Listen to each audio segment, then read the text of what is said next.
Ассаламу алейкум достор, каналдын жалпы катталуучулары кыргыз спортундагы жаңылыктар менен тааныштырабыз. Видеону көргөн соң жакса сөзсүз лайк басып, алдына спортчуларыбызды колдоп, комментарий калтырып коюңуздар.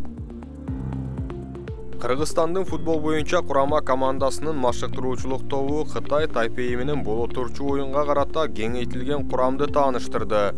Бул беттеш 2026 жылы өтө турган дүйнө чемпионатынын алкагында болот. 21 мартта Акшумкарлар конокто ойносо, 26 мартта Бишкекте ойнойт. Кыргыз курамасынын кеңейтилген тизмесине жалпы 28 оюнчу кирди. Анын ичинен 23-ü алдыда тандалып алынат. Жогоруда айтылган үйдөгү жана коноктогу оюнга окшош эмес курамдагы 23 оюнчу кирип калышы да мүмкүн. Эске салсак 3 марттан 13 мартка чейин Кыргызстан курамасы Түркиянын Анталия шаарында машыгууларын өткөрүп, жаш оюнчуларды да байкап көрүп тартуу аракеттери көрүлдү. Жаңы переходи на ООО Комбо тарифтик топтому. Көптөгөн комбо опциялар. Өзүңөр тандап, акысыз кошуп алгыла. Өз тарифиңди куруп ал. Өз комбоңду оңой эле чогултуп ал. Курамага Азия кубогуна жаракатынан улам катышпай калган Енисей клубунун коргоочусу Валерий Кичин кайтып келди.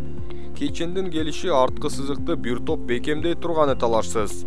Кызыгы 2023 жылы Кыргызстандын мыкты оюнчусу деп табылган Кайрат Жыргалбек уулу чакырылбай калды. Андан сырткары команданын негизги оюнчулары болгон Гүлжигит Алыкулов, Фархат Мусабеков, Файзар Акматов, Бекжан Сагынбаев, Бактияр Дүйшөбеков өңдүү оюнчулар чакырылган жок. Ал эми Алимардон Шүкүровдун жоктугу жаракатына байланыштуу. Азыркы маалда АФК кубогунун жарым финалына чыккан Абдышата клубунан 4 гана оюнчу чакырылды. Кыргыз футбол союзунун жаңы президенти Камчыбек Ташиев курама командага тандоо катуу болорун белгилеген. Мына ошол сөздөрдөн кийин ушундай өзгөртүүлөр жүрүүдө. Курамдын өзгөрүшү боюнча комментарий калтырып пикирлерди жаза кетиңиздер. Жакында эле ACA уюмунда чечен мушкери Абубакар Вагаев менен Гран-при милдешинин жарым финалында чыгып, жеңилип калган биздин мушкер Эдил Эсенгулов эми гана күйөрмандарга кайрылып үн катты. Бул жеңилүү мен үчүн өтө оор болду. Бирок мен жакында мындан да күчтүү болуп кайтам деп жазып калтырды.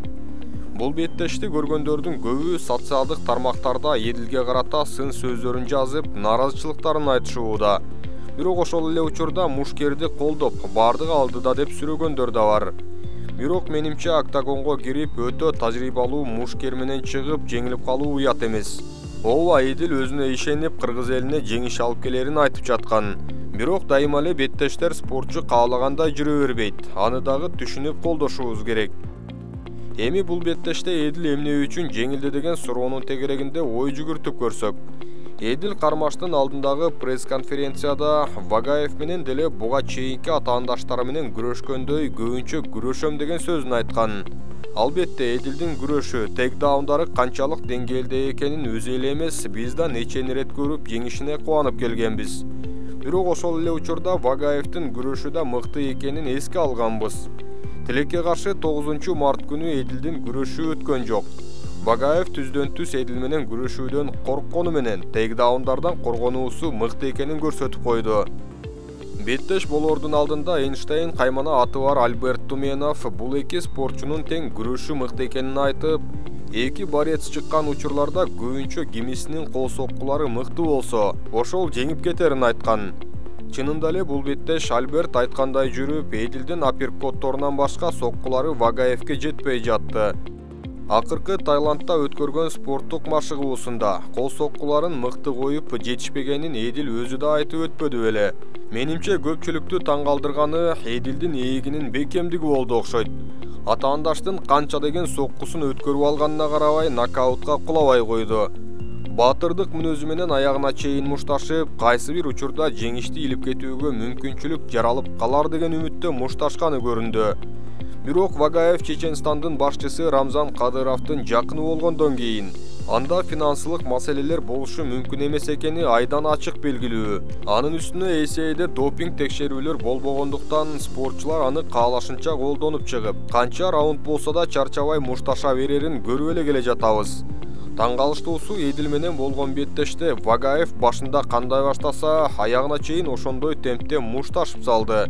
Допингсиз менимче мындай аралыкты оңой басып өтүү мүмкүн эмес эле.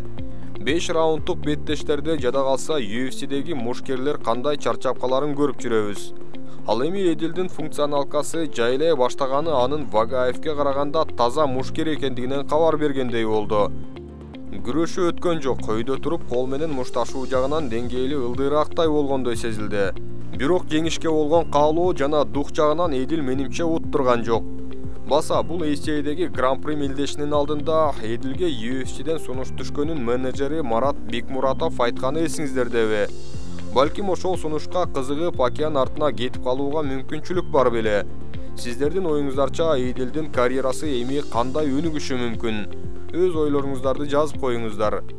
Мына ушундай достор, спортчуларды колдоп, комментарий калтырып, лайк басып коюуну унутпайлы.